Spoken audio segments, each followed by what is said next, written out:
আজ সকাল থেকে প্রচণ্ড বৃষ্টি হচ্ছে। নমস্কার, আমি প্রসেনজিৎ। সবাইকে স্বাগতম জানাই আমার ছোট্ট একটি ভিডিও। ছাদে এসেই নজর কাড়ে আমার যে ফুল গাছটি, সেটা হচ্ছে আমার এই হলুদ কালারের জবা। খুব সুন্দর লাগে এই জবা ফুলটি। এরপরে আমি একটা দুটো টব সরিয়ে দিয়ে তারপর আমি অন্য সাইডে গেলাম, দেখলাম কিছু গাছ ঝুঁকে পড়েছে, এত পরিমাণ বৃষ্টি হয়েছে। তাই ছাদে গাছ করলে কিছু জিনিস তোমাকে সংগ্রহ করে রাখতেই হবে। তার মধ্যে একটা হচ্ছে এই লাঠি।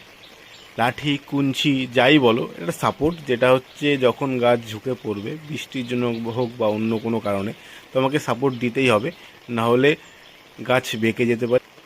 সাপোর্ট দিয়ে যখন আমি অন্যদিকে যাই, দেখি আমার আরেকটা জবা গাছের কড়ি দেখা যাচ্ছে, অনেকটা বড় কড়ি হয়েছে, হয়তো কালকে ফুল ফুটে যাবে।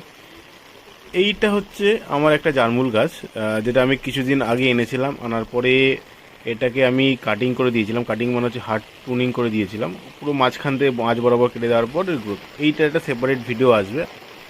এটা আমার একটা জুগার, যেটা হচ্ছে আমি এই সিমেন্ট বালি দিয়ে বানিয়েছি। টবের তলায় দিয়ে দিই। এই বৃষ্টি হলে কি হয়, তলা থেকে জলটা বেরিয়ে যায়, তো ছাদের ক্ষতিটা একটু কমই হবে। আর এই একটা তুলসী গাছ, এটাও ঝুঁকে পড়েছে বৃষ্টির জন্য, তাই এটাও সাপোর্ট দিয়েছি। ভিডিওটি দেখার জন্য ধন্যবাদ। Thank you.